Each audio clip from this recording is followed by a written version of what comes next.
let's talk about why social media keeps getting worse. Because nothing feels exciting anymore like it used to when the internet first came around, yet we can't seem to pull ourselves away from our screens. And a select few people, probably you, are getting tired of it. Tired of the cute dances, tired of the immature pranks, tired of being robbed of your attention 10 seconds at a time, tired of the digital slot machine increasing anxiety and depression across the board. Tired of saying, I'll just check Instagram, then finding yourself an hour later having opened every social app at least 3 times. Your attention was hijacked. Social media had so much potential, and it still has so much potential. There are great people here. I still love watching YouTube. I still love a lot of the creators that are online. But over the past 5 years, it just feels like it's gotten worse and worse. Now, I'm not going to tell you to quit social media and go and live off in the woods. I don't think that's a solution at all. Instead, I'm going to show you how this worsening of social media could lead to the end of the world. And I'm not joking when I say that. And then after, I'll show you what you can do about it. So, how can this attention hijacking lead to the end of the world? First, we need to understand that social media is the fast food of socialization. Porn is the fast food of intimacy, video games are the fast food of achievement, and Netflix is the fast food of entertainment. Now let's go back a bit. Our brains evolved reward circuits for a hunter-gatherer environment. When we would seek scarce resources like fat, sugar, or salt, our brain would increase dopamine levels to signal that those things are important to our survival. The Homo genus species emerged around 2 million years ago. The Homo sapiens species emerged around 300,000 years ago. And here's the kicker, the industrial age started around 300 years ago. That's 1/1000th of human evolution. We're living in this technological time with the brain of our ancestors that has been wired over the course of 2 million plus years. Now, in the industrial age, that's when these ingredients became less scarce. Fat, sugar, salt. We could mass manufacture and distribute them. Then in the 1950s, that's when fast food chains started to pop up, and that's also when the golden age of television, or just the television, came around and allowed for the mass spread of information, or at least started that.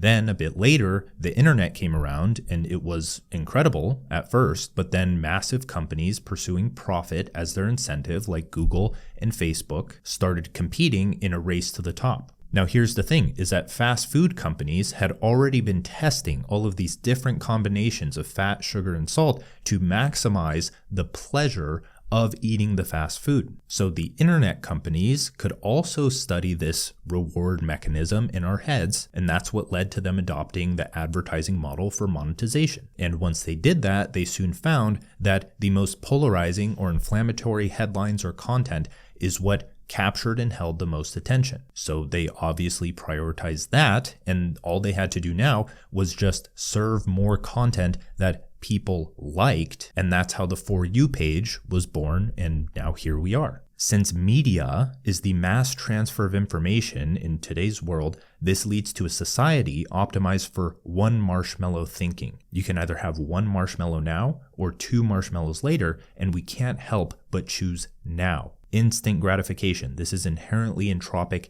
and degrades systems. Short-form attention-hacking content has no through line. It has no greater purpose. It has no sense-making. Thousands of meaningless ideas flood our mind, and we are unable to make sense of the chaos, which traps us in a low-consciousness state. So, how does this lead to the end of the world? Daniel Schmachtenberger, if you don't know who he is, I believe he is one of the greatest thinkers of our time. Go watch a few podcasts of his if you want some real deep thinking. I really like his stuff. But he created the concept called the Metacrisis. So this isn't just one crisis that threatens the world, but a convergence of 3 different crises that are driven by 3 generator functions, is what he calls them. A generator function is a deep structural pattern that creates surface level problems. So think of them as root causes to problems. Now, when you treat symptoms without addressing the root cause, it's like mopping water while the faucet runs. The three generator functions are: 1, rival risk dynamics, so win-lose games where one party's gain requires another's loss. You can think arms races, corporate competition, social media content, and academic publishing, so like hoarding data to publish first. The second generator function is substrate consumption. Substrate is what something needs to exist, like soil for plants, attention for media, trust for markets. When systems consume their foundation faster than they can regenerate, that's bad. Think depleting topsoil that took millennia to form, and the attention economy consuming human cognitive capacity faster than it recovers.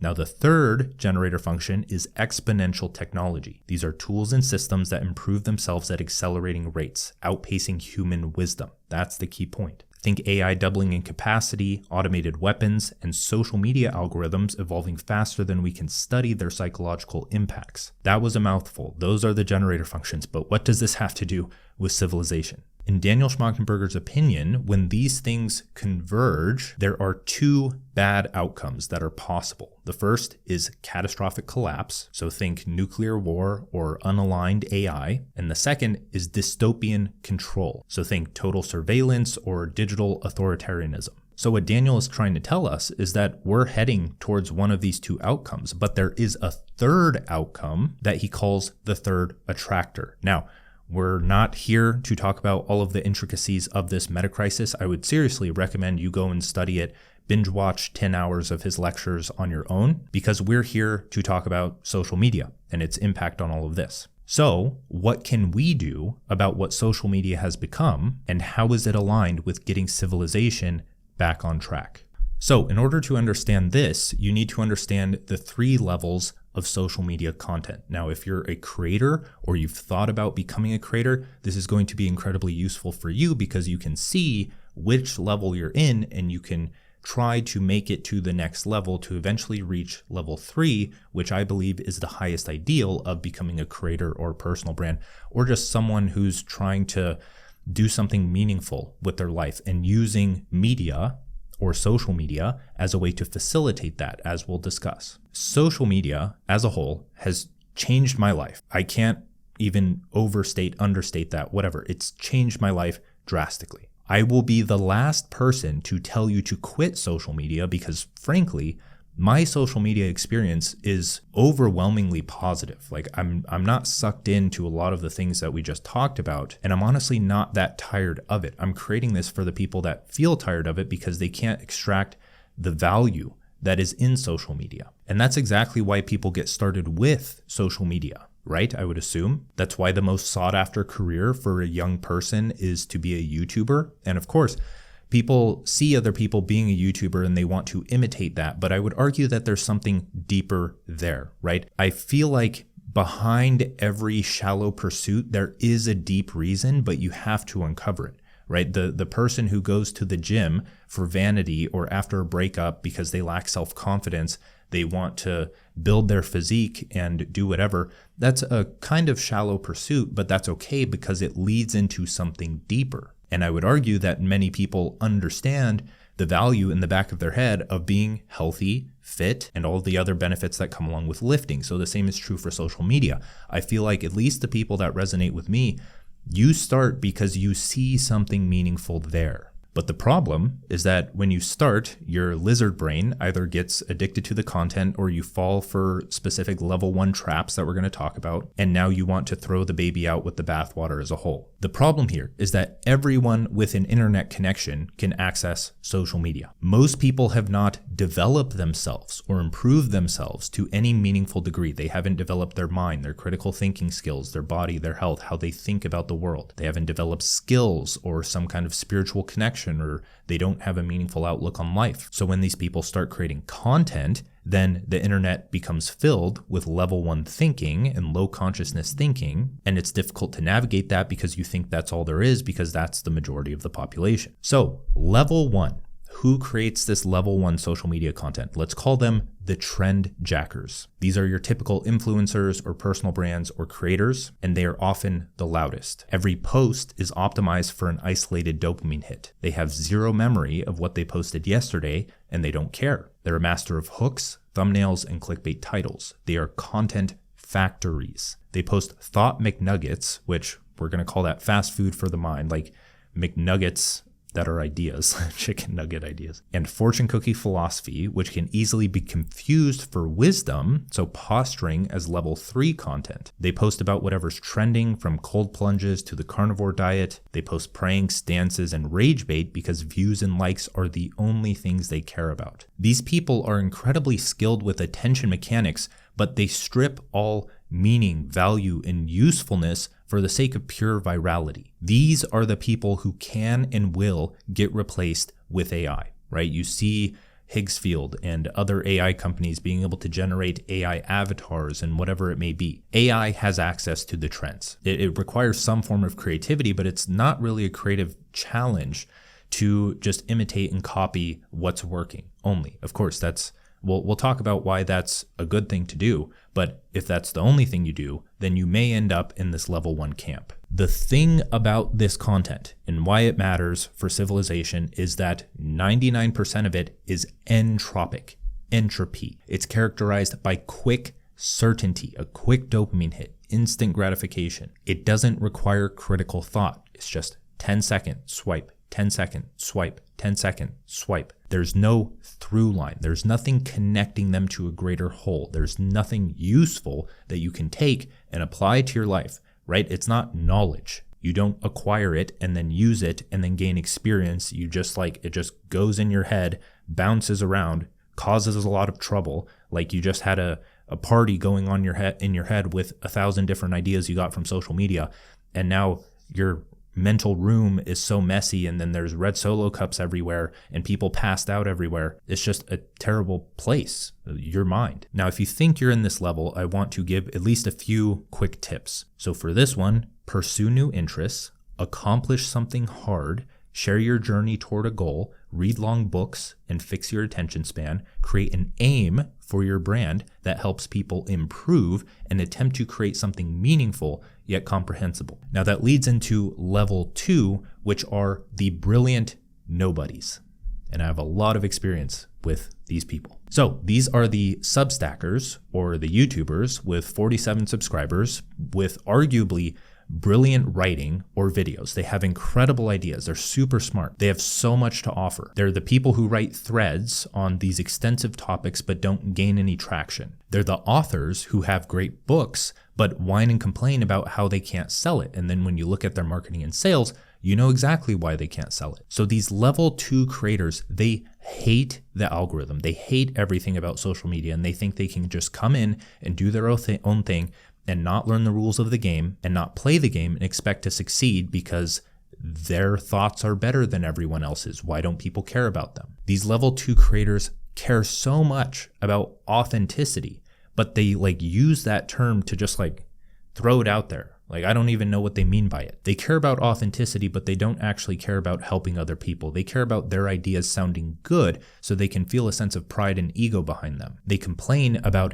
idiots going viral and are just why am I not going viral? My thoughts are clearly better than theirs. They don't understand that shallow content has a place, right? Levels of development. You don't start out this hyper intellectual. Most people, 99% of people on social media, are not those people. You have the value to offer, but you need to get on their level in order to lead them to the value that you offer. The shallow content has the point of educating people to the point of receiving the depth or wisdom or value. You think of a sales funnel, which you won't study because you think it's sleazy. A sales funnel is an education funnel. It's getting people to the point of understanding or making them ready to fully benefit from the product that you have to offer. So these people are often too proud of level 1 tactics, but they're too jaded to even comprehend a level 3 perspective. They quietly think that they're better than everyone, and if you're better than everyone, then there's no growth potential. You have useful ideas, but you don't really exist. You despise AI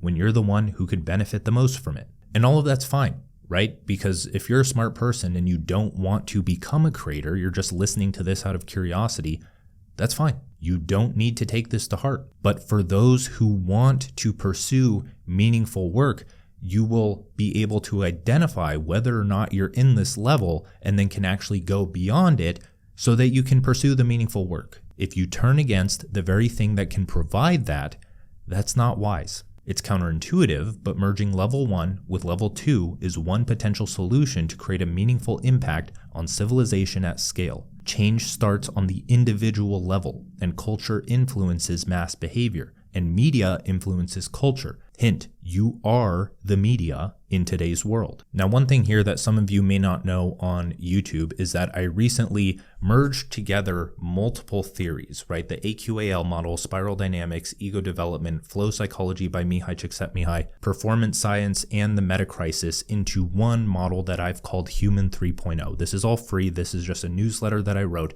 but I wanted to save that for future videos so that I can accurately articulate it. But if you want to understand the levels of development as a whole, the levels of social media content are just one little small subset of that. If you want to develop yourself, become multidimensionally jacked, not be a specialist, be able to do it all and live a meaningful life, I'd recommend going and reading that. I spent a lot of time on it. I've spent over 10, 15 years studying all of this, and now it's all in one, and I think you'll really like it. A lot of people have sent me messages saying how much it just clicked for them, so thank you for those who send the message, but go read it. Now, a few tips for this level. Level 2 is to study direct response marketing for the principles, not tactics. Dumb down your ideas as a creative challenge. So see it as a creative challenge to try to position your ideas so that they can be impactful to more people. And you try to do this without stripping them of their impact, because most people are beginners and most of your high-level ideas are going over their head. And last, create an offer and practice selling it. Get over your fear and toxic relationship with money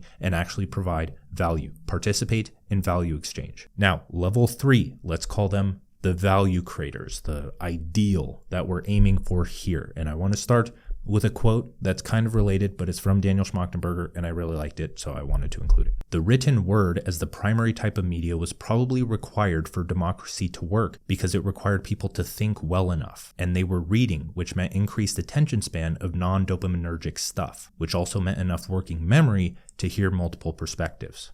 Now, this level 3, the level 3 creators are those who use social media as a tool to pursue their life's work. All of their content has a through line, a frame, a mission. They have something meaningful to share, but they also understand that if they don't capture attention, that meaning won't be transmitted. That doesn't mean that they have to do quick edits and post rage bait. Books, as an example, can be very absorbing simply by telling a great story. Now, since you're posting on social media, there is a lot of knowledge and skill that must be acquired in order to do this well. Now, I want you to think of James Clear, Naval Ravikant, and Andrew Huberman. It would be difficult to argue that their contribution to humanity is not overwhelmingly good. Of course, these people have their bad takes and they say wrong things, but that's just human nature. That's what you do. That's not evil or destructive if you want to notice those and correct your errors and improve your mistakes over time. That's just improvement. These people's tweets and short form content that is usually entropic when level 1 people do it. They're very centropic. That's the main difference here, is entropy versus centropy, disorder versus order, creating chaos versus creating clarity. Their short form content all has a meaningful aim towards something that they're helping people achieve. James Clear and Andrew Huberman have written books. Andrew Huberman has a long-form podcast, which actually requires you to dedicate time and attention to for a 1 to 2 hour block of time. And Naval Ravikant tends to focus on the highest signal ideas he can find. So everything that he posts is just even though it's a tweet, there's just a iceberg of insight and wisdom under it. Now, these are examples from famous people, but you probably follow people who are already doing this and making an honest living with very few followers, and that's great. So what's the solution here? What can you do? For the people that want to pursue meaningful work, you have to join this new and emerging meaning economy, not the attention economy, the meaning economy, because there's a subset of people on the internet that are already doing this, and you have to find them, join them, and potentially make friends with them. As Naval has said, go do something great and your network will instantly emerge. Now, to make sense of this a bit more, I'm going to state something that sounds a bit corny and won't really make sense, but I want you to think about it. Everyone's niche is self-actualization. The uniqueness here, right? Everyone in this meaning economy is pursuing the same thing: higher perspective, self-actualization. The uniqueness stems from their story. In order to self-actualize, I could pursue web design and then business and then writing, but someone else could pursue spirituality and philosophy and something else of that nature, but they're still moving toward the same goal. They're becoming a puzzle piece, a stepping stone for someone else to follow, be mentored by, maybe not personally, but follow, consume, learn from, and benefit from. And beyond that, just beyond things that you learn, your story is unique, right? Your failures, your life situation, everything around you. You are the niche. If you are here to help people, it is your obligation to pursue continuous improvement, because if you don't, entropy increases. You don't stay the same, your life slowly gets worse until it's incredibly difficult to dig yourself out of that hole. To low consciousness people, this sounds like a drag, and they are waiting for the day when they can drown in instantly gratifying pleasure. They don't understand that continuous improvement makes life overwhelmingly more enjoyable than the opposite. Your job is to share your point of view, to strive to improve each domain of your life, to expand your mind, build your body, nurture your spirit, and contribute back to the civilization you suck resources from via the modern form of value exchange, which is work, business, and entrepreneurship. Do something great. Document your path. Solve your own problems. Sell the solution. Find a crevice of reality that you deeply care about and dedicate your life to helping others learn, grow, and actualize. Take your weird interests and make them interesting to other people. In other words, become a node in this new decentralized education system called the creator economy that is providing free or slightly paid, via courses and coaching, interest-based education that is the antagonist to the formal education system. Have a mission, a transformation, point A and point B. Anything in between is your niche. I can talk about emotional management or spirituality or AI because they all fall under the future-proof mission. For those that don't know, my newsletter is called Future Proof. That's kind of what I aim towards, right? That's my meaningful aim. I want to help people become future-proof. So I talk about everything that falls under that. I'm not sticking to a certain topic